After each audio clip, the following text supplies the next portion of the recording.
Good afternoon, and thank you all for joining me.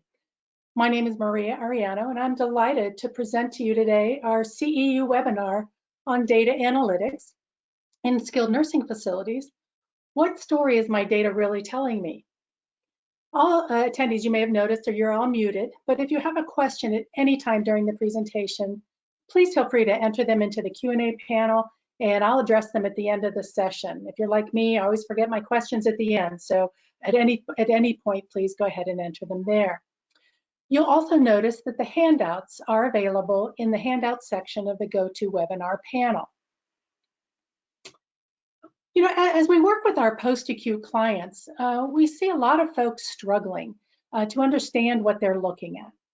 Many of us didn't have analytics courses in our nursing programs or therapy programs per se, but you know, we're really kind of behind the eight ball a little bit. And the adoption of technology in the post-acute care has really opened a whole new way of data analysis. And it enables the comprehensive data-driven QAPI, you know, in the quality improvement processes, but only if we know what we're looking at.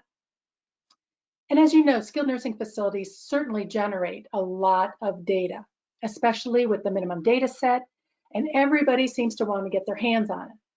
The interest in the skilled nursing facility data has increased significantly, even over just the last 5 years, especially from the referral sources, the hospital networks, payers, and consumers.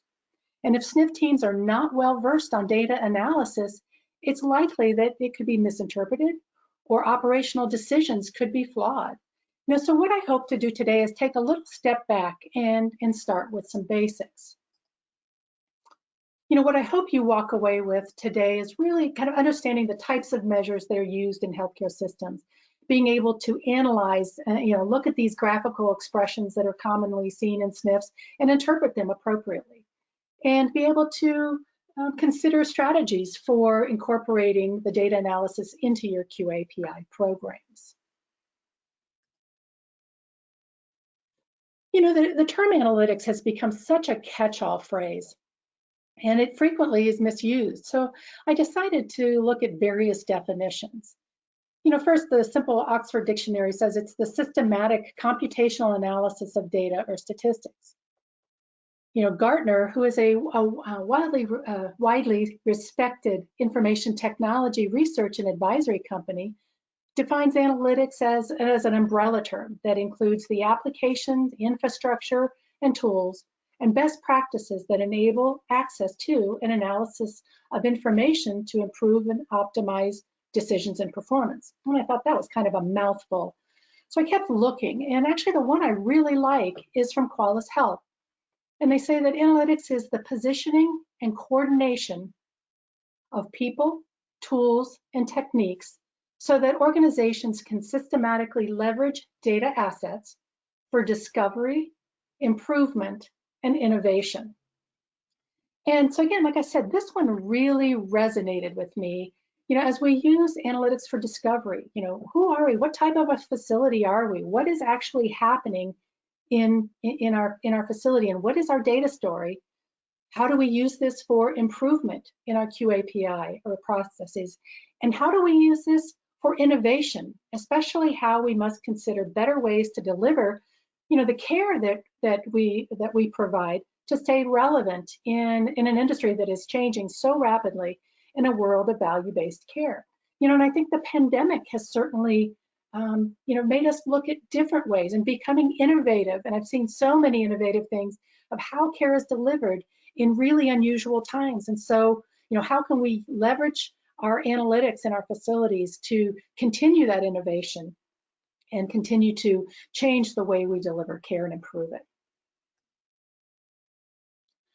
Whether we realize it or not, our data can tell a very comprehensive story about us. And so we think even just you know, on a personal level, analytics are everywhere. But if, you know, is it the right story? Is the data telling us the right story? If we just do a superficial look at the data, we can make some premature assumptions or conclusions about the story. So I started looking at my own analytics. You know, it's funny, if you have an iPhone, I'm sure you've noticed you get these weekly summaries about your use and your screen time of your iPhone. And I certainly ignored them for a while until my daughter made a comment that she thought I was on my phone a lot. And of course I got defensive, so I sought out to find the truth. And so first I looked at one day, and you'll notice that this was at 10:05 a.m. and I had already racked up 2 hours on my phone. So of course I rationalized saying, hey, I get up at 5:30 or 6, and I do find that I reach for my phone to turn off my alarm, check the time, usually hit snooze a few times. But as I dove into my analytics and my data story, I was a little bit shocked. And I figured that this day was an anomaly. So I wanted to look at the week trend here. In 4.5 days into the week, I had already racked up 14 hours in social media, which was extremely disturbing to me. You know, almost 8 hours in productivity using my phone in certain applications, because I do have Outlook on my phone as well. And, you know, and then 1 hour and 40 minutes in information and reading. And of course, this was my podcast and some of the just the leisure reading, and also some of my, you know, work level reading that I do on my phone and courses I take. But again, this racked up a full 33 hours in just, you know, 4.25 day here. And so again, you know, that really bothered me. So it made me think about how I was using my phone, and if it did bother me, what did I need to do to alter my behavior? What did I need to change about what I was doing? You know, which is, if you think about it, this is really the key role of analytics.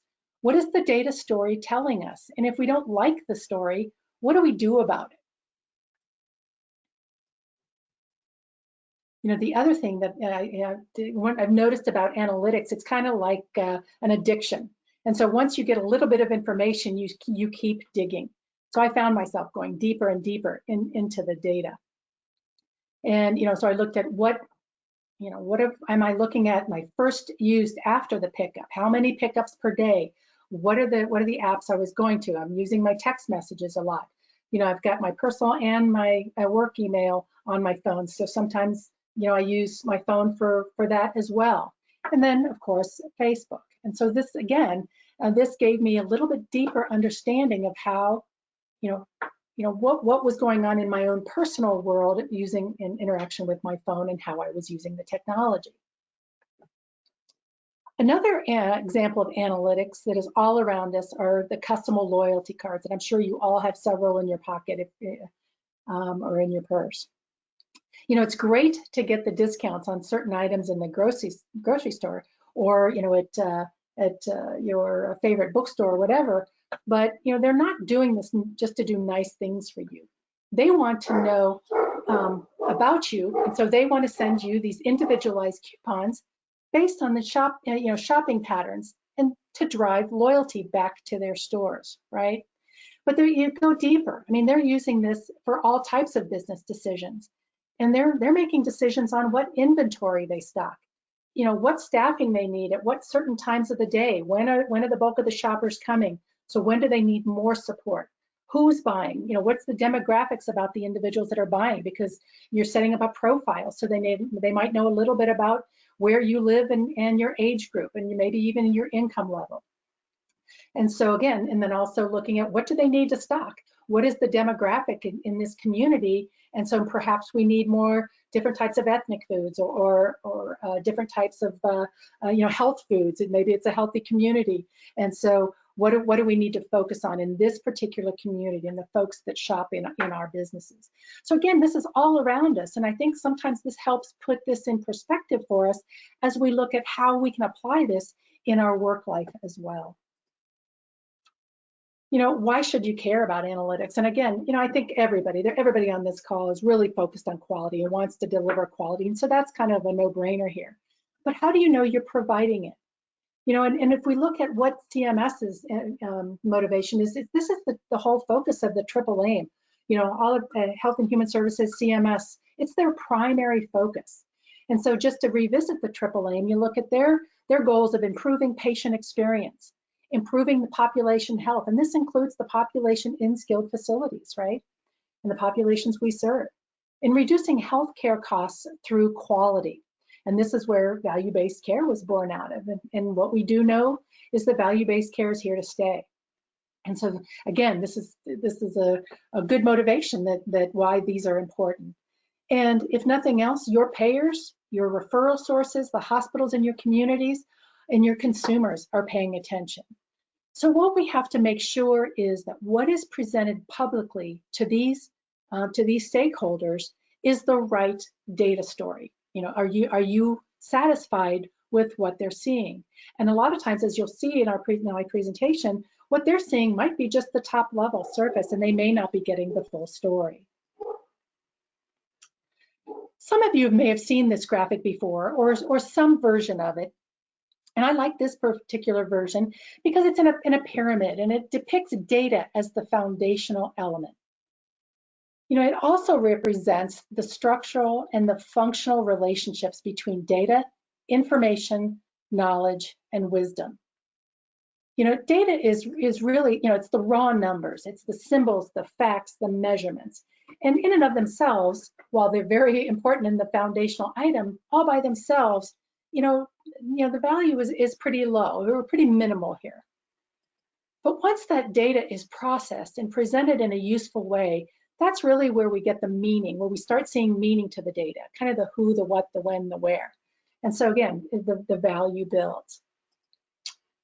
And the knowledge, you know, this gives us more context and insight into the how this is happening and what we might be able to do about it.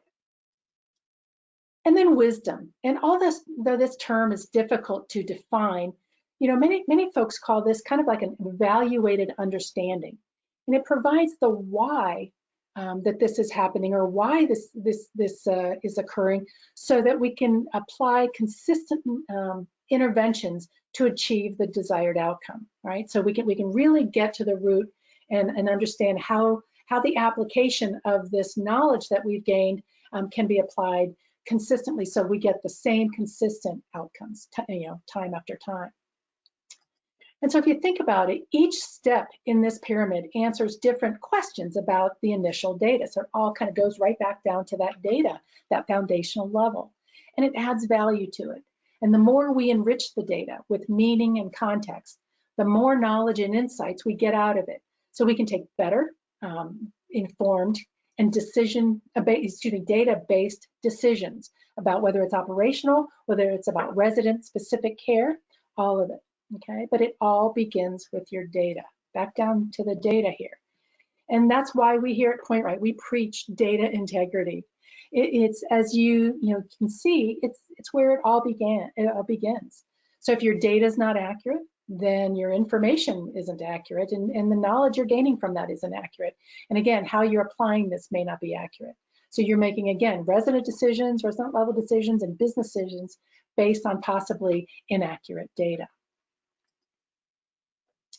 Again, here's another graphic that I like, and again, many of you have probably seen this one, but it's worth repeating. And as we look at the different types of analytics and consider their role as where they fit in terms of value and level of difficulty. In descriptive analytics, you know, this, as the name implies, it describes what happened. And you know, we're looking at past data, and it's presented to you. It's collected, organized, summarized. It's historical, retrospective, and it's really kind of evaluating your past performance. And it plays a significant role in the analytics chain here, but it's a very important to understand what each of these types are telling you. All have their value. Okay. Excuse me. Oh, let me go back one here. The diagnostic analytics, you know, the why did it happen, and we don't see that a lot in the skilled world, but again, they do have their place in the healthcare system. Predictive analytics, you know, this is really about, you know, predicting what will happen. Again, as the name implies, understanding the future. You know, as opposed to the descriptive analytics, where we're looking in the rear view mirror. This one is looking through the front windshield, right? We're looking at probability and forecasting, forward looking, and this allows you to set targets or goals for your organization. You know, plan and avoid and reduce those risk factors once you identify what those risk factors are. And lastly is the prescriptive analytics, and these are really emerging in healthcare and specifically in SNF and skilled nursing facilities. But this is really about, how can we make it happen? Prescribing the course or changing the course using advanced methodological approaches. What is the best course of action for this particular resident, or what's the best course of action for our organization as a whole? This, is where you set your strategy based on these analytics and drive business growth. And so another great example of this in our personal lives, I don't know if how many of you have ever received a message or an email from like Netflix or Amazon or even Audible that's saying, you bought this book, or you bought this movie, or you watched this movie, you might like, right? They're using this to prescribe additional types of entertainment that can drive their business, right? It drives their growth. And so this is like I said, a very good example of how that used in our public life. I want to spend a little time just talking about the data itself and level set with some basic definitions so that we can build on it as we look at a few case studies. Knowing your data sources. These are some common data sources in skilled facilities. I'm sure you can add to it your electronic health records just in general, your billing if it's separate from your EHR, your therapy applications. You might have HR applications or staffing, scheduling types of applications. These are used internally and are great sources of information. Externally, you might see the public data using CMS data, the claims or the publicly reported CMS data. Or you might purchase data from another data vendor to use for your analysis as well. All of these are fantastic sources, but it's really important to know about each data type that you're looking at or the data sources you're looking at. How is your data collected? Who collects the data? Is it standardized data? Is it structured data? Is it free-form data? What is it? And again, all may have their value, but as you're looking at and looking at your data specifically, it's really important to have these in the back of your mind. So let's talk a little bit about the two concepts I just mentioned, the standardized and the structured data. You want to make sure you have the right kind of data for the job or what's necessary. And data standardization is basically, it's a critical process of bringing data into a common format. In order to do the collaborative research, the collaborative care, advanced analytics, and doing a valid comparison of, for example, facilities across the country, you have to do that using standardized data. Good examples of this are CMS's standardized their item sets, right? The MDS 3.0 for SNFs, the OASIS for home care, the hospice information set for hospice, and the care tool for rehab facilities, inpatient rehab. And so again, these are all standardized item sets. The structured data is data that's organized into specific fields. It's a part of a whole data scheme. And so each of the fields has a defined purpose. It's very, very specific, and it's very stored in a very predefined format. A good example, if you've ever done any kind of online ordering or online business, when you're entering your profiles, you may get errors because you've entered your birth date or your phone number in the wrong format. And so you might see a little display of how they want you to enter the data. So it is structured data. So again, they're needing that for that. So they're putting those requirements on the data fields for that as well. And, one of the frustrating things is you're putting in your phone number, and some want the dashes and some don't. All right. And so again, knowing that but again, that's their way of controlling their data that they get into their database so that the data remains structured. Okay, so again, all the applications you work with, may have this and may have a combination of unstructured and structured data or standard and non-standardized data. And so again, as you're looking at your data story, again, keeping these concepts in the back of your mind. Not all data is created equal, and again, please, I want to make sure I punctuate, all of these data sources have their own role, like in your QAPI or your operational decisions. And my intent is not to say that one is better than the other, but the key here is to really understand which data is required for each type of analytics. When is it needed? Who needs it? Which staff member, which team member, and why do they need it? EHR data, other than the MDS data, is ideal for, like descriptive analytics, where clinicians need to be alerted to changes in conditions. So if a particular thing happens, so perhaps the edema increases significantly in a patient, and in the user-defined assessment that is identified and documented, and the right response is given, that might send up an alert to let you know that they've had maybe some type of change in condition. Or if there's a decline in the ADLs that's being documented day after day, and a pattern is observed in that, it may describe, right, and let you know that that there's changes in there. So that is, that's a critical piece. But again, going back to user-defined assessments, when each facility or each organization has the ability to create their own clinical content for user-defined assessments, right? And so, how one organization or facility may structure their questions and their responses, may be trying to get to the same thing, but by asking it differently, actually changes the intent of the question, and so the responses are different. And so that makes it difficult, or extremely difficult, to compare that facility to any other facility because they're not using standardized data, okay? And so, and if you think about it, MDS is really the only structured, standardized data that's in SNFs, and it's a very comprehensive tool. And so with that type of data is needed for the predictive models. So again, it's about making sure that we have the right analytics at the right time for the right people for the right reason, okay? And so what data is required for each of those. And so hopefully, as you see, I know that's something that we focus a lot on at PointRight, is making sure that we're using and we're building models with the right data, and for the right folks, etc. Let's talk a little bit about context, because all data needs context. Without it, it really kind of lacks meaning. And what happens when we don't have good context is sometimes we go down rabbit holes, right? We can be chasing our tails a little bit. And I know sometimes you probably felt like you're just going in circles with things because you might not have the right context available. So let's consider this data, okay? So perhaps you're looking at, you're doing a study of your PDPM rate drivers, and you're wanting to make sure that you're getting everything that you're supposed to be getting, specifically depression, right? It's a new rate driver.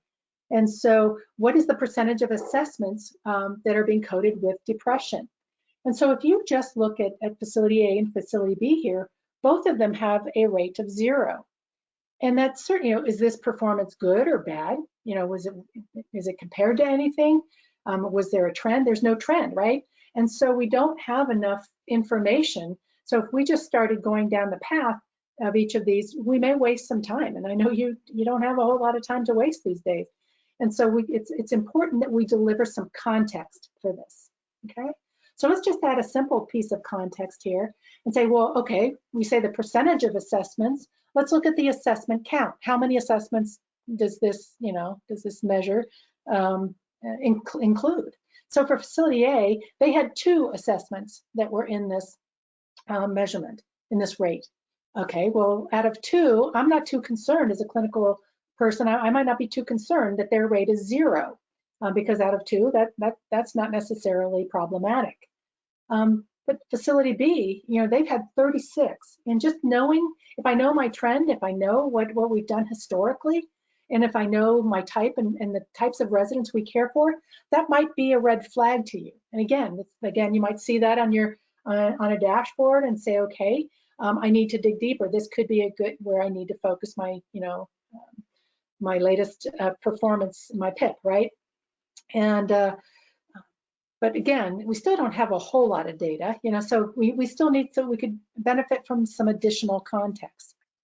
Well, now let's add a trend graph, okay? Let's look at our performance, let's even just over the last 6 months. So for facility A here is in green. And we see that, they traditionally are running very low. Maybe this is a rural facility and they just really don't see a whole lot of that. There's huge community involvement, a lot of interaction. You don't see, perhaps you don't see the same level of situational depression that you might see in a different facility. Again, just trying to look at the possible story here. However, facility B, you see that they're running anywhere between 20 and 30% on average, going in the last 4 months prior to this, but then they had this precipitous drop in January of 21, and then down to 0 in February. Okay, what happened? So you, as perhaps the director of nursing or the social services director, looks at this and says, okay, what is going on here? Why did we have this pretty significant drop? And perhaps you might know a little bit more to the story, and you can provide context. And maybe who is doing the PHQ-9s has changed. Maybe there was turnover in the social services department. Maybe it switched from nursing. We saw a lot of folks, less social services doing and more nursing doing some of the interviews during quarantine. Perhaps they weren't, the person doing it didn't understand, the process, or wasn't as finely, tuned or in tune with how to administer the interviews that could be responsible for this drop. But again, until you start looking and giving that more context, you don't know. And so this is where a lot, you can focus your QAPI on. So let's add another element here, and this is the national average, let's say. So now we know the national average. So facility A is well below the national average. Is that problematic? Maybe not, maybe so. But again, certainly might be worth investigating. However, facility B is consistently above that. And so we know that CMS is going to be looking at rate drivers. Is this going to make us more vulnerable to audit, right?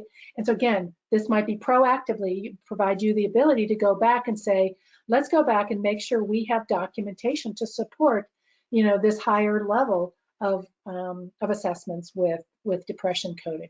Again, it could be absolutely spot on and accurate, but this, just from a compliance standpoint, this providing this additional context gives you more information to then target your investigation. Imagine if you had spent a lot of time investigating facility A, only to find that this really isn't a problem. Where you're, if you triage this and you can prioritize who do you need to see, this facility B would certainly be where I would put my energy. Okay. Let's just do a quick level set on some key definitions. We provide a lot of benchmarks. You see benchmarks in CMS. This is, a standard or a point of reference against which things are compared or assessed. This can be your state averages. This could be your company averages. This could be your national averages, right? It can be all of, everything reported by CMS, or this could be reported by your vendor, okay? Again, just understanding, know which benchmark you're looking at. Rate, I think everybody understands that one, the number or amount within each 100, or the percentage, what's the numerator, the denominator provides that percentage. The percentile, this represents, a percentage position in a list of data. So again, we got to know percentiles very well when CMS gave us the quality measures, right? So we know that 75th percentile is their threshold of where they start focusing in on facilities. And the average, this is commonly applied in two different concepts. The mean, it can be the simple or arithmetic average, right? Where you're adding a set of values and dividing by the number of values. But this one can be skewed by outliers, right? And so, sometimes the median is where we look and is more appropriate. And it's the number in the exact middle of a given set of numbers when they are arranged in order. And so, one might use the mean when you need to know the usual average, and you really want to know what to expect over the long term, or things, how things can even out. But you might use the median when you want a typical case. So if you want to know what the typical case is. You know, for example, in a small company, imagine, you know, the mean salary might be thrown off by, you know, the owner of the business owner having a pretty big annual income, right? But the median will not, you know, throw that up. So it's not as skewed by those outliers. Okay, so again, I think those are important things to understand. And risk adjustment, you know, not all residents and not all facilities are created equal. And so risk adjustment, you know, is what, you know, really what enables comparison between facilities by adjusting for those differences in acuity and risk among the specific resident populations. You know, imagine if you worked in a facility where you had a very high acuity residents and you were taking care of very complex needs and IV therapy, complex wounds, etc., respiratory therapy coming in, and you were doing 60 to 70 admissions and discharges per month. But your competitor across the street has an average Medicare census of maybe 2 and primarily serves, you know, early to mid-stage dementia residents. And so, you know, how would you compare in terms of let's say, use rehospitalization rates? You know, that wouldn't be equitable. That wouldn't be an equitable comparison because obviously the risk factors, the acuity in your building is much higher. And so, you know, the likelihood of some folks going back might be higher. And so it's really important that when it's appropriate, things be risk adjusted. And so you'll see those and they should be marked when something is risk adjusted. Okay. And you know, obviously CMS, the QAMS has the covariates, and so those are important to know. And so, you know, this is a variable that is possibly predictive of the outcome under the study. And so when you're looking at your QAMS, make sure you take a look at those covariates. And so it adjusts the facilities rate based on the expected rates of its residents. Okay. And just as a review again, before we look at some case studies, is, you know, when you look at your quality metrics, it's important to keep in mind the types of measures, and again, to know what you're looking at. You know, there's lots of different types of measures. You know, some of the key ones we're seeing, especially in healthcare, are structural measures. You know, this evaluates more of like the facility's attributes. You know, this might be a particular staffing level or policies, the presence of policies. They talk about the structure of the facility or those attributes, right? Process measures. This really looks at are the evidence-based care guidelines being administered to particular patients? You know, are you following these processes that we've established as best practices or evidence-based practices? So good examples are like vaccination measures, functional assessment and care plan that address function, right, as a quality measure. The drug regimen review, we know, you know, that is a critical component for regulatory compliance. Are we following these processes, and are we adherent to them? Okay? And at what level? Outcome measures, and this really evaluates the effects of the care that you provide to the patient's overall health.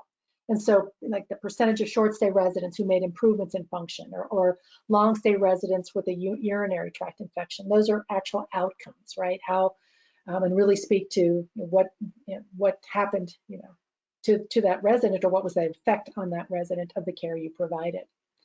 And one we haven't seen yet in skilled nursing facilities, but you know, this is very much could be coming. You see it in hospitals, and when you go to the doctor's office, frequently you'll get a survey, right? They're looking for patient experience.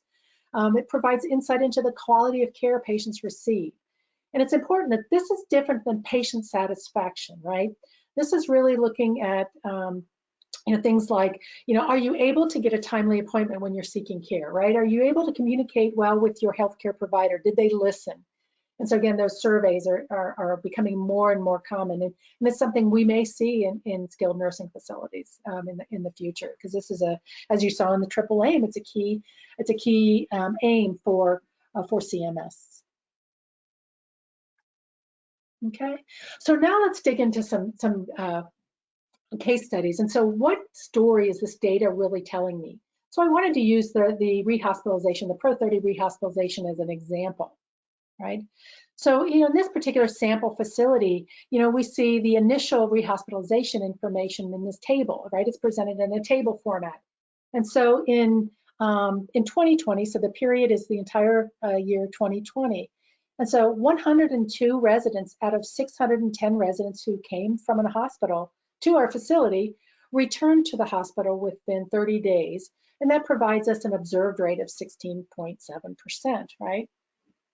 Our expected rehospitalization rate is 21.5% based on the acuity of the residents within the denominator. Okay, so we have the observed and the expected.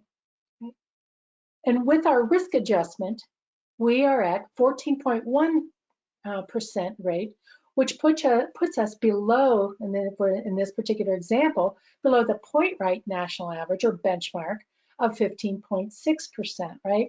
And so we, as this facility, ranks 36th, among all PointRight clients. Okay, so that's kind of how, I always like to, when I'm looking at a graph or a table, I always like to just kind of say, what is this telling me? And so I just, in very simple terms, try to write down, what is this telling me?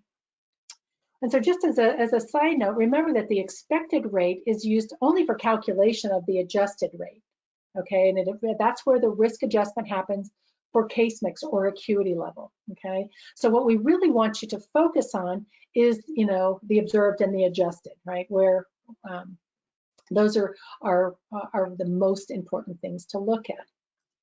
But it's really important. Don't stop here. There's definitely more to this story. Your payers, your hospital networks, your referral sources may see only this top level information. And this is a real opportunity here to make sure that they get the full story. And this, again, going back, if you're looking at business development and building a relationship with these folks is really a must in today's competitive environment. So don't let it stop here. Make sure that they know the full story, because this might not be telling, again, this isn't telling the whole story, right? This just gives you that first look at your rehospitalization rate. Okay, so how do we get to the whole story? So maybe this is where you maybe sit down as a team, or maybe sit down, as a nursing department or what have you, however you want to structure that. So of the 102 residents who returned to the hospital, what type of residents are returning to the hospital? Do we have a specific clinical cohort or condition that might be more problematic? At what point of their stay are they returning to the hospital?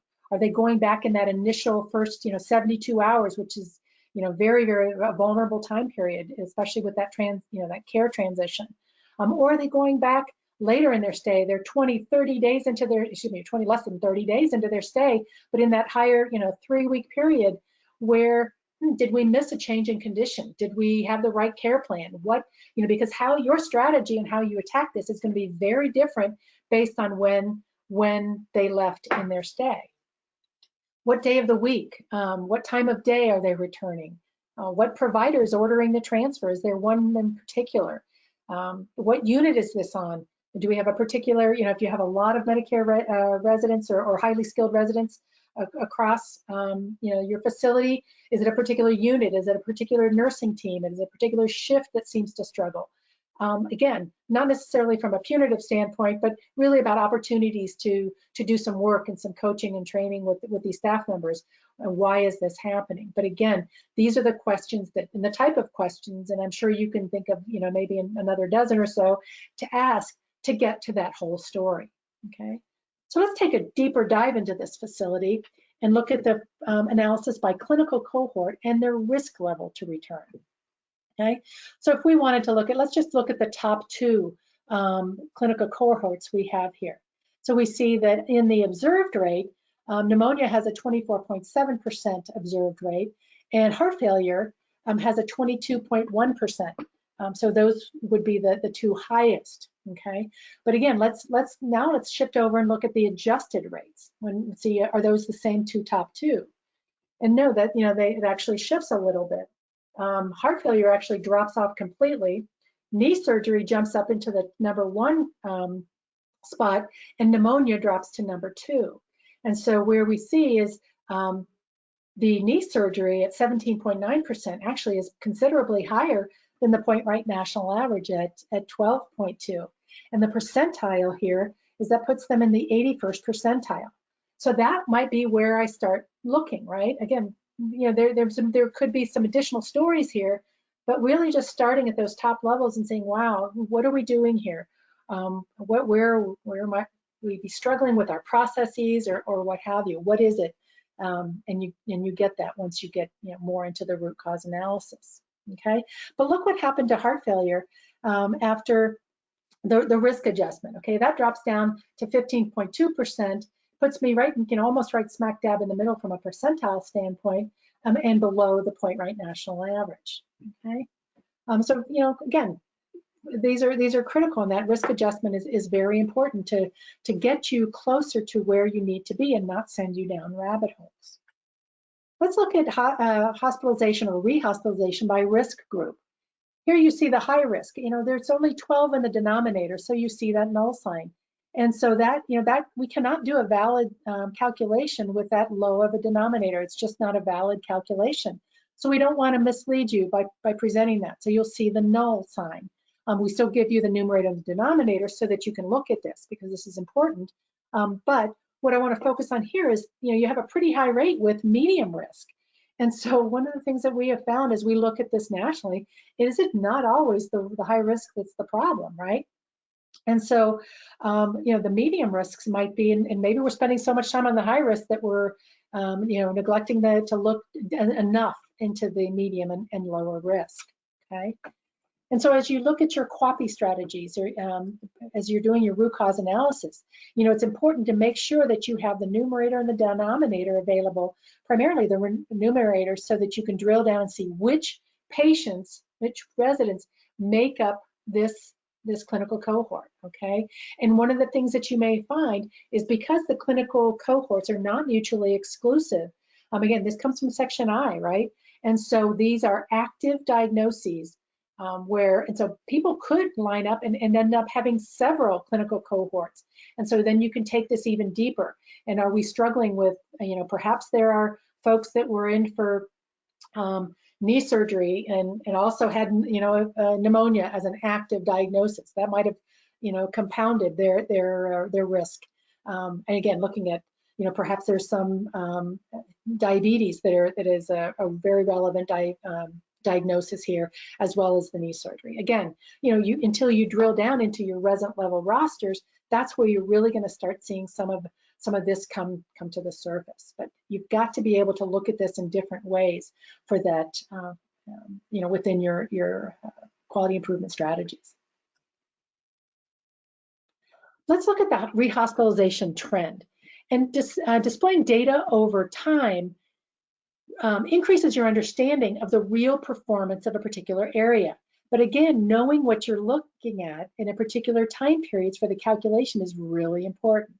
And here's a great example. And so first you see here the 30-day rehospitalization trend graph. And this measure is calculated using a rolling 12-month period, okay? And so this actually is 2 years worth of data that lasts 24 months, and it's for just the Medicare A residents.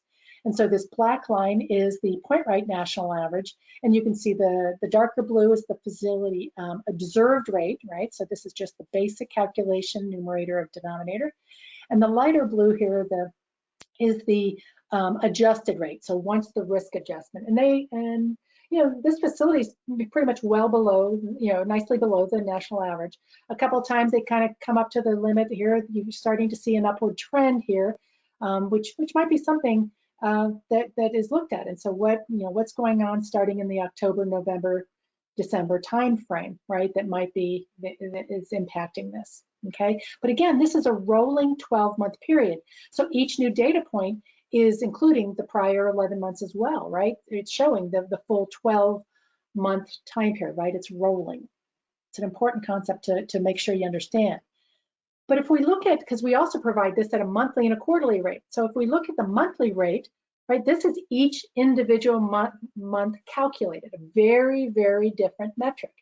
And so you'll see that, again, this is just 1 year. So again, from about this spot where you start seeing this dip, very different trend line, right?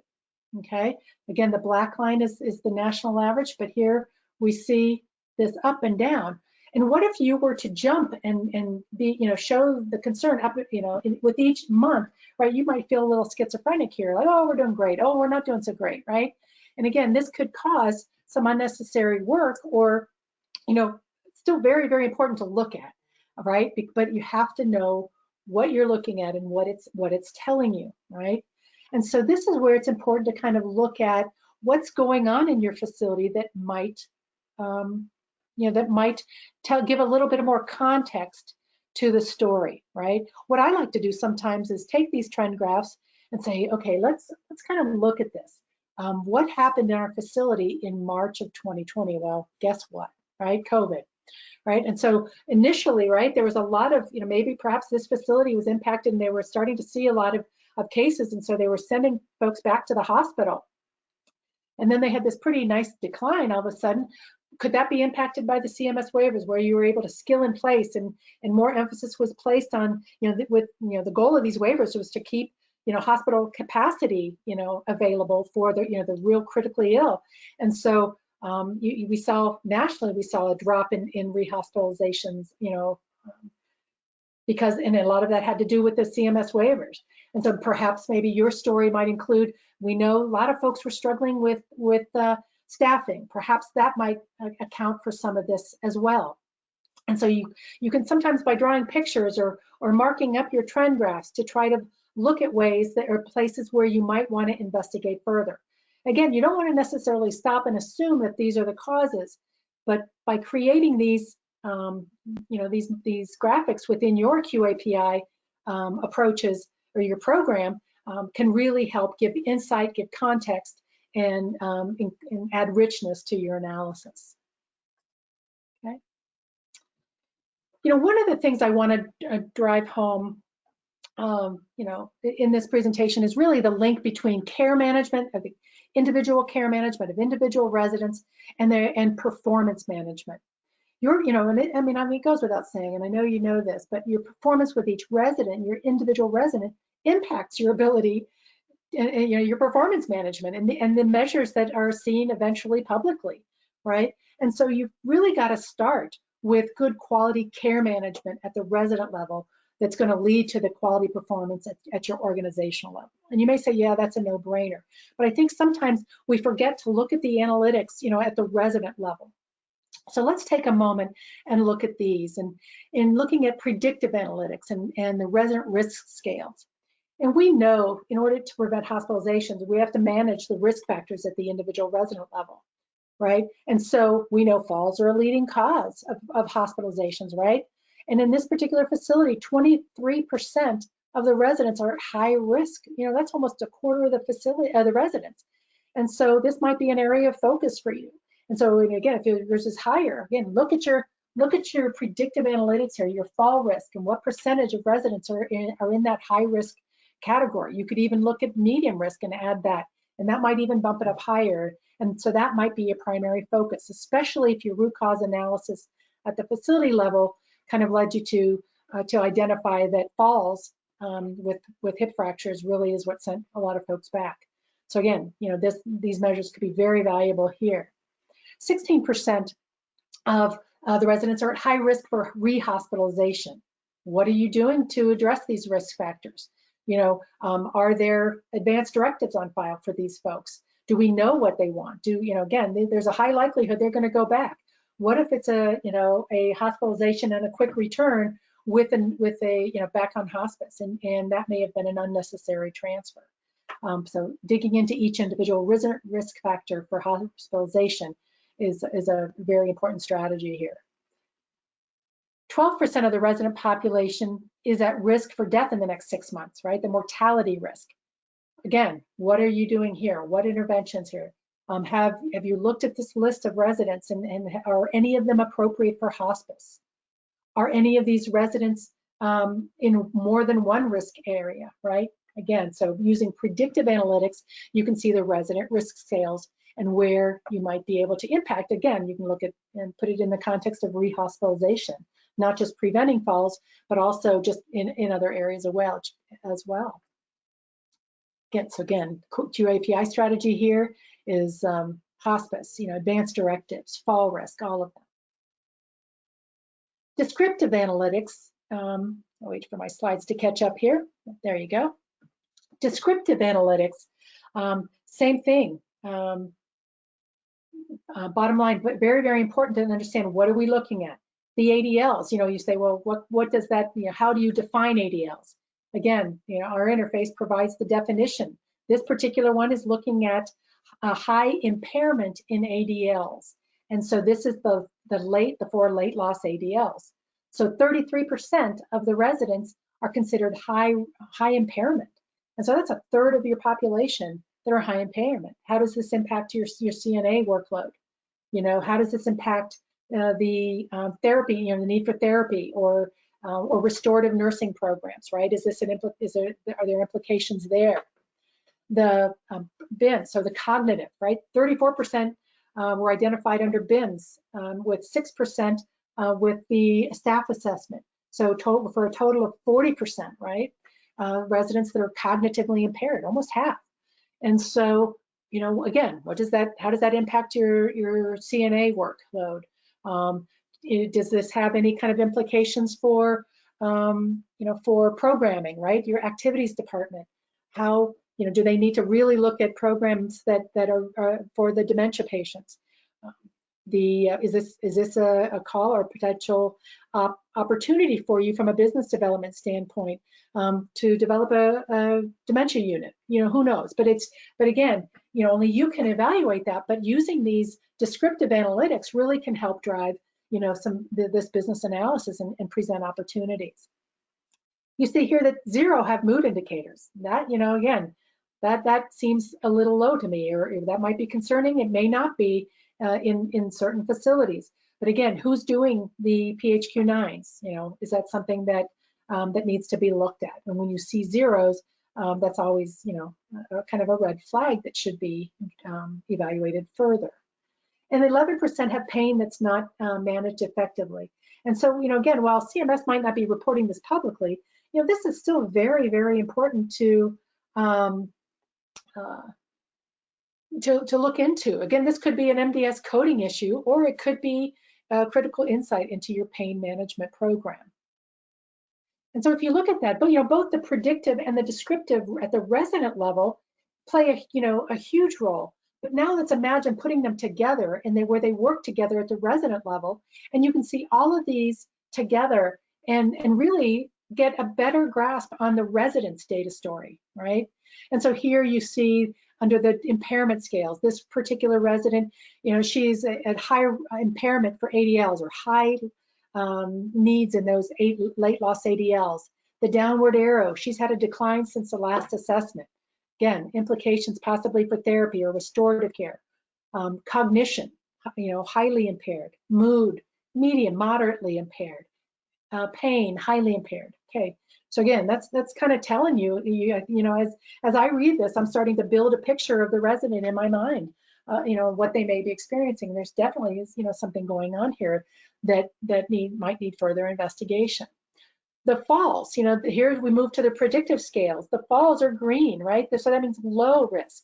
However, because of the decline in ADLs, and I know these are late loss LELs, so now that this particular resident's, her mobility is decreased significantly, and so now she's not moving. She's not at high risk for falls because she's wheelchair bound, when before she was walking with a walker, right? She might have been a little unsteady, making her high risk previously, but now she's not as high risk.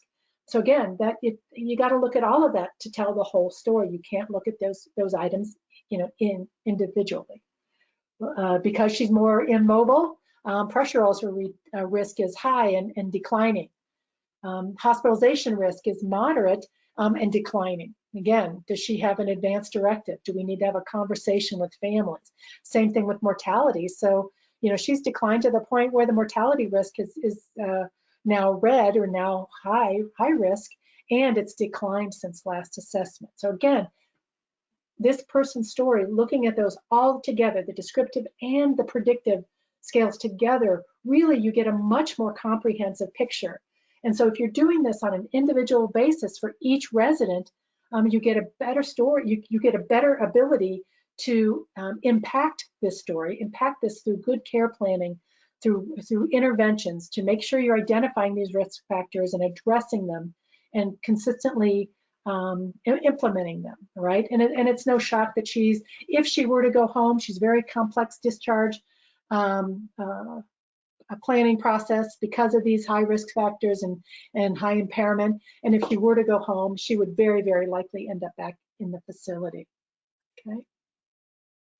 So, as we look at the key takeaways, what I hope you gain from this session really is analytics is more than just one person or one department in your organization. Data integrity is everything. Data sources, you must know your data sources. What are you looking at? And I hope I've gone through some examples of really understanding how you could misinterpret something by just looking at the superficial data and not knowing what the data is, how it's defined. Taking time to understand the measures and what they are telling you. Get the full story about what the data is telling you. And if you don't get the full story, what questions do you need to ask to get the full story? High quality care management leads to high quality performance management. Okay, I can't say that enough. It's got to start at the individual resident level to get it at the facility level. And so in order to stay competitive and make sure your referral sources, your hospital networks want to make you a preferred partner, that you're using these tools or tools like these to make sure that you've got high quality care management. And make sure your referral sources know the whole story. Remember, they may just be seeing that top level information, which isn't the whole story. If you're particularly good at a particular clinical cohort, make sure they know that. Make sure that they understand which are your strengths and where you may make a very good partner for them. Okay. And so again, I know we just have a few minutes left, but if you have questions, make sure that you put them in the chat box, and we can. I'd be happy to go back through those. These are, I know these are. I went very quickly through a very, very complex process. Oops. So it's really important that you feel free to ask these questions. And again, if I don't get to them here, I want to make sure I get back to you, and so we will answer anything that we didn't get time for. I'll make sure that those get presented back out to you via email. Okay, one question is will they have access to the recording following the presentation? Yes, absolutely. We'll make sure that make sure you download the handouts. If not, we'll make sure to email you a copy as well. We'll make sure you get that. We know sometimes you might not be able to, folks might not be able to attend. If you want to send this to your colleagues, please feel free to do so. Another question came in is, how is the adjusted rate calculated? And these are actually our CMS calculations, and they're using the MDS items to determine these risk factors, right? And so they take, kind of a combination of the observed rate and the expected rate, right? And then calculate them against the PointRight national average. Okay, and so if you go into the system, you can see this calculation in some of the reference guide materials we provide, but it's a basic calculation using those CMS risk case mix adjustments. Okay.